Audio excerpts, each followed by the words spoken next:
Story number 1. Service call. I was assigned to supervise the final asbestos abatement sweep in the closed psychiatric wing of Deer Lodge State Hospital, a building condemned since 2009 and scheduled for demolition. The contract had been delayed twice due to budget holds, and my role was to ensure compliance with state environmental safety standards during the strip-out phase. I arrived on site at 8 in the morning on a Tuesday in October 2023. The air was cold enough that our breath showed, and the contractor crew was already staged in the parking lot with their equipment. The wing itself was a 3-story brick structure built in 1952, separated from the main hospital complex by a covered walkway that had been demolished years earlier. All windows on the first 2 floors were boarded. The third-floor windows were intact, but covered from the inside with some kind of institutional paint or sealant. I conducted a perimeter walk and confirmed the building was secure. The main entrance had been chained since the closure, and I used the key provided by the State Facilities Office to let us in. Inside, the air smelled like dust and old steam heat. The contractor foreman, a man named Galloway, walked the first floor with me and confirmed the abatement zones matched the blueprints. We were scheduled to work floor by floor, starting with the basement mechanical rooms. Everything proceeded normally until approximately 11:15, when one of the crew radioed down from the 3rd floor. He reported hearing repetitive tapping sounds from inside a sealed isolation room at the east end of the corridor. I went up with Galloway to assess. The 3rd floor had been the secure ward. Most of the doors were open or removed entirely, but the isolation room in question was still sealed. The entry was a heavy steel door with no window, welded shut along the frame and handle. The welds were old, oxidized to a deep brown, and there were no signs of tampering. According to the blueprints, the room had been sealed during the facility's closure in 1987 as part of a containment measure for damaged asbestos ceiling tiles. I stood outside the door and listened. The tapping was faint but clearly audible, a steady rhythm with no variation. 3 taps, pause, 3 taps, pause. I timed it with my watch. The interval was exactly 30 seconds. I checked for mechanical sources. There were no active utilities in the building. No water pressure, no HVAC, no electrical service beyond our temporary work lights. I checked the walls and ceiling around the door. No pipes, no conduit. The sound was coming from inside the room. I stepped back down the corridor to confer with Galloway, and the tapping stopped. We waited. 30 seconds later, it resumed. I approached the door again, and again it stopped. I moved away, and it started. I repeated this 3 times with the same result. Galloway asked if I wanted to abort the floor and move to another section. I told him no. I made the decision to open the room. I justified it internally as a structural safety assessment. The truth is, I wanted to identify the source before I filed my report, because I knew that an unexplained acoustic anomaly in a sealed room would trigger a chain of procedural reviews that would delay the abatement for months. Galloway's crew used a plasma cutter to remove the welds. It took 20 minutes. The door was heavy, and when we finally pulled it open, the smell that came out was stale and flat, like air that had not moved in decades. I went in first with a flashlight and respirator. Galloway and 1 crew member followed. The room was empty. No furniture, no equipment, no debris. The floor was bare concrete.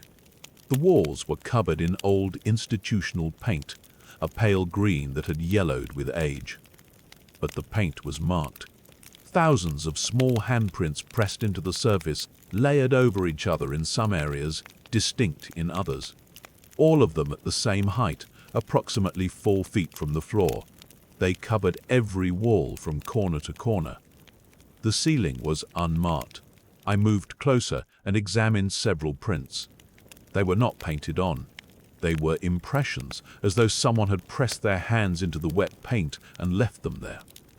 But the paint was decades old and fully cured. I touched one of the prints. The surface was smooth and hard. The tapping started again.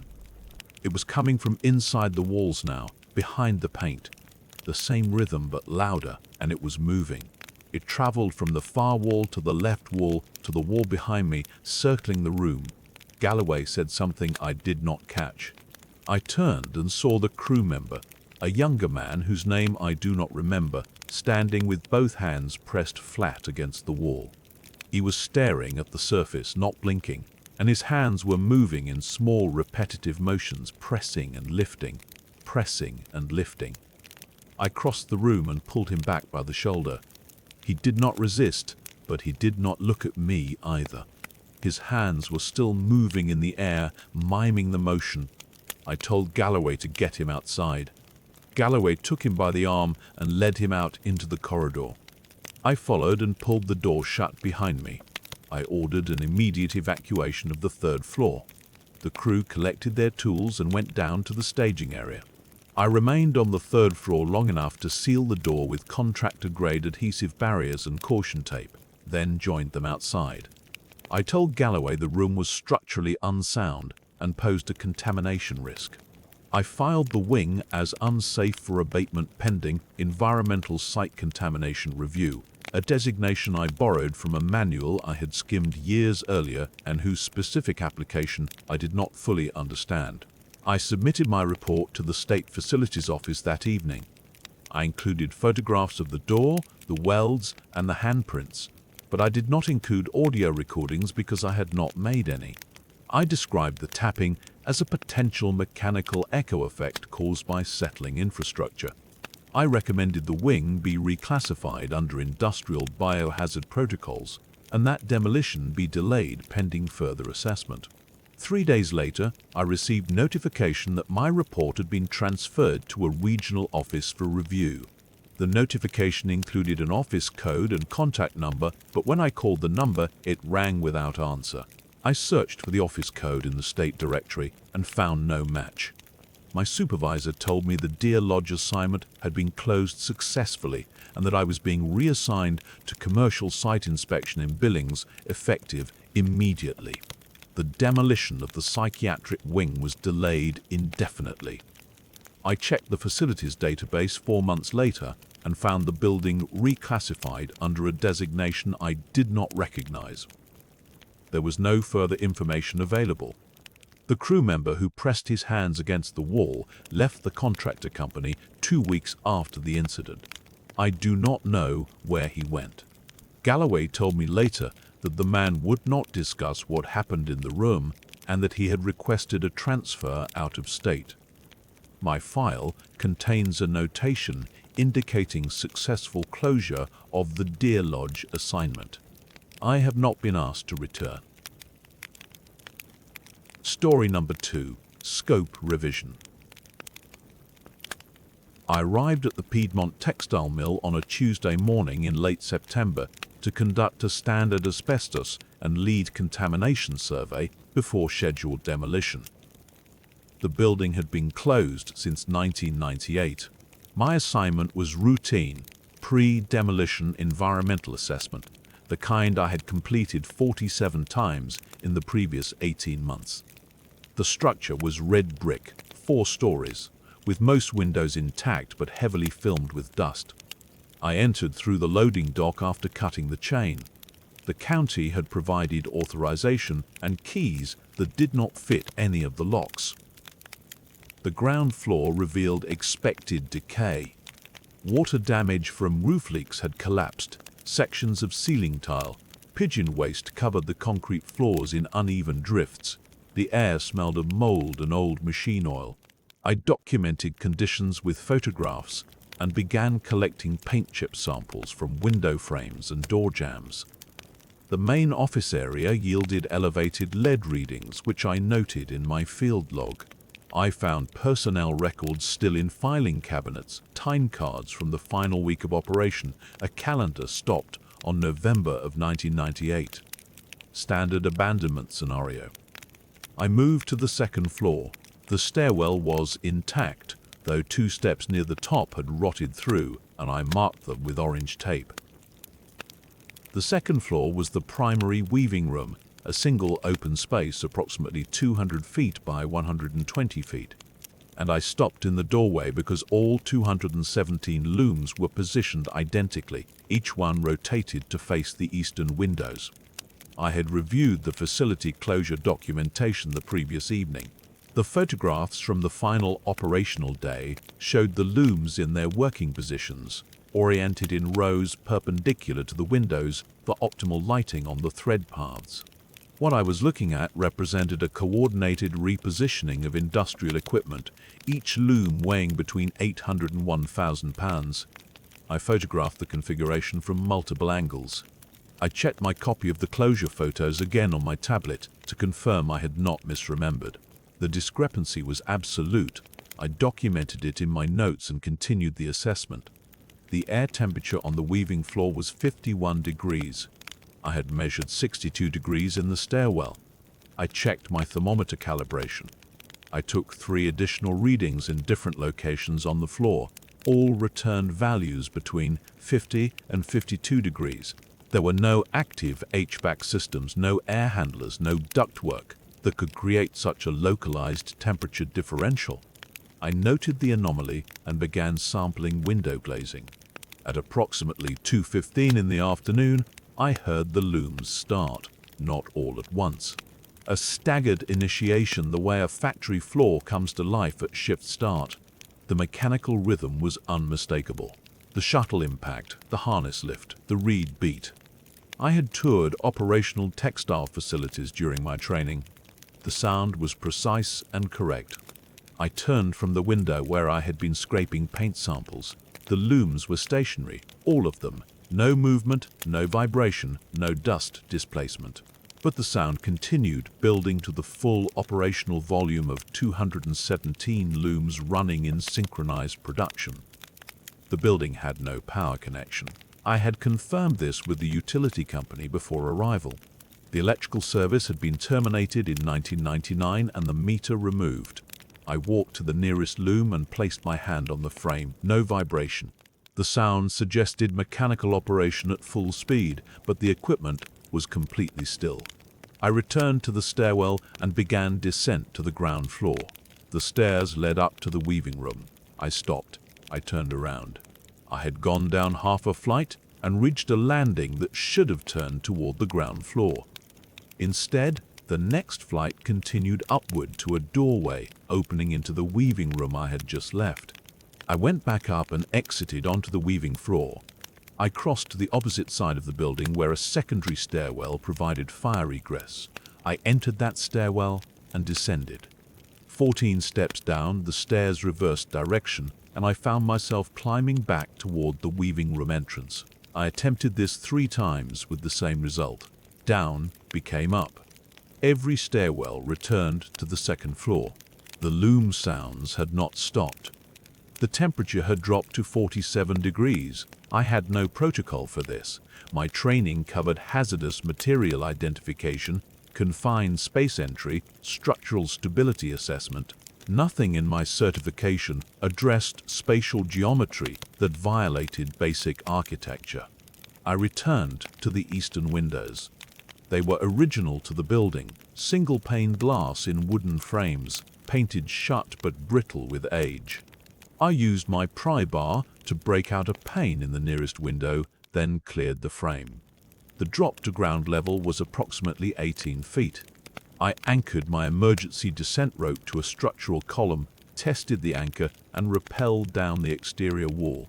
I sustained lacerations to my left hand from remaining glass fragments and a shallow cut across my right forearm from the brick facade. I reached ground level and walked to my vehicle without looking back at the building. I completed my contamination report that evening. I documented elevated lead levels in paint and glazing throughout the accessible areas. I recommended immediate demolition with appropriate environmental controls. I did not include observations from the second floor weaving room. I did not mention the temperature differential, the loom sounds, or the stairwell problem. The following morning, my supervisor called to confirm the report was final and complete. I confirmed. He thanked me and ended the call. 4 days later, the building was demolished on an emergency county order. I did not request this action, but I did not oppose it. I received a brief email from the county engineer thanking me for the rapid assessment that allowed them to expedite removal of a dangerous structure. My supervisor reassigned me to commercial projects exclusively. Office buildings, retail spaces, warehouses scheduled for renovation. No industrial facilities, no pre-demolition surveys. He did not explain the change, and I did not ask. 3 weeks after the demolition, I received a document transfer notification. The textile mill case file had been moved to a departmental archive I could not access. The notification included a reference number and a department designation I was instructed not to record or retain. I deleted the notification. I removed the case from my active project log. The file was closed. Story number 3. Road Survey. I was assigned to conduct a seasonal closure review on Forest Service Road 412 in the Olympic National Forest, a routine inspection scheduled every November before winter access restrictions.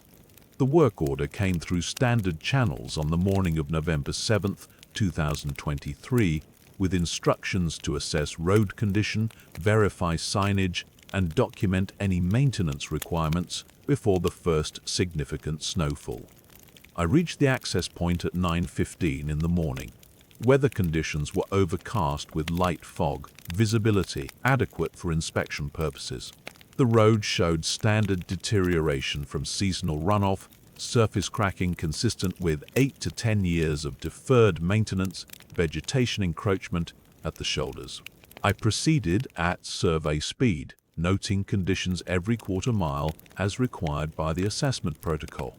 At mile marker 6.3, I found a section of pavement that appeared newly resurfaced, despite no maintenance records for that segment in over 8 years. The asphalt was smooth, unmarked, with a surface texture indicating recent installation. I stopped the vehicle and examined the transition point, where weathered road met fresh pavement. There was no gradual blend, no feathering of materials.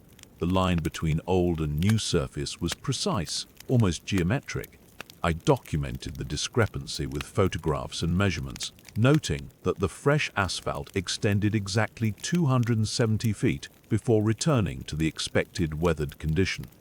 The work showed professional quality, proper crown and drainage, but carried no contractor markings, no traffic control remnants, no indication of the equipment access that would have been necessary for a paving operation on a remote forest road. I checked my assignment folder for any updated maintenance schedules. Nothing. I checked the regional database on my tablet. The last recorded work on Road 412 was pothole patching in April of 2015. I made a note to query the district office about unauthorized contractor activity and continued the inspection. At the end of the resurfaced section, I discovered a standard road closure barrier positioned in the middle of the lane, installed with proper reflective markings but absent from any deployment logs or work orders. The barrier was regulation type, 3-rail wooden construction with retro-reflective sheeting positioned to block both lanes. I walked the perimeter. The installation was correct, posts set in proper alignment, hardware tight. It looked like it had been there for months, but I had reviewed the closure schedule that morning. Road 412 was not listed for mid-season restriction. Protocol required me to verify the barrier's authorization, but radio contact failed despite clear weather and functional equipment. I tried 3 channels, received only static. My vehicle's GPS showed my position as 3 miles west of my actual location, placing me in a drainage area I had passed 20 minutes earlier. I switched the unit off and back on. The error persisted. I returned to the barrier and attempted to remove it. Standard procedure when encountering unauthorized traffic control. I expected the posts to lift from ground sleeves or break free from temporary mounts. They did not move. I put my weight into it, used a pry bar from the vehicle toolkit. The barrier remained fixed. I examined the mounting brackets and found them fused directly into the new asphalt, not bolted or cemented, but continuous with the road surface, as if the pavement had been poured around them. While photographing the installation, I observed that the road surface beyond the barrier showed no tire tracks, footprints, or debris, despite the forest's heavy leaf fall. The pavement was clean in a way that suggested recent completion, but the surrounding forest showed normal accumulation of organic matter. Fir needles and alder leaves covered the road shoulders and the old asphalt sections. Beyond the barrier, the surface was bare. I took additional photographs, documented the GPS malfunction, and made detailed notes about the barrier installation. The fog had thickened slightly, reducing visibility to approximately 100 feet. I decided to mark the location for follow-up inspection and return to the ranger station for clarification on the maintenance records and barrier deployment. The drive back was uneventful. GPS function restored itself at mile marker 4.1. Radio contact returned 2 miles from the station. I arrived at 11:30 and went directly to my supervisor's office with the documentation. He listened to my report, reviewed the photographs on my camera, and asked me to wait while he made a phone call. When he returned, he informed me that Road 412 had been permanently closed and removed from Forest Service maps in 2019. He showed me the decommissioning order, dated March of that year, signed by the district ranger. The road had been officially erased from the forest transportation system. I explained that I had just driven it, that my assignment sheet specifically listed Road 412 for seasonal review. He examined the work order. The road number was clearly printed. He made another phone call, this one longer, speaking in the careful language supervisors use when documentation does not align with reality. After the call, he told me the assignment had been issued in error, that the work order had pulled from an outdated database. He took my camera, downloaded the photographs to a secure folder, and returned the device with the images deleted. He asked me to write a brief summary of the inspection for the infrastructure documentation file, focusing on the database error that had generated the incorrect assignment. My report was filed under infrastructure documentation error. The barrier was attributed to a contractor miscommunication, and I was reassigned to trail maintenance for the remainder of the season. I did not return to Road 412. The access point was gated and posted with habitat restoration signage within a week. The road section was reclassified as decommissioned habitat restoration area, and all physical access points were removed from Public Forest Service materials within 2 weeks. My supervisor transferred to a regional office position in January. I completed the season on trail crew and received a standard performance evaluation. The file was closed and archived under administrative correction procedures. I have not been assigned road inspection duties since.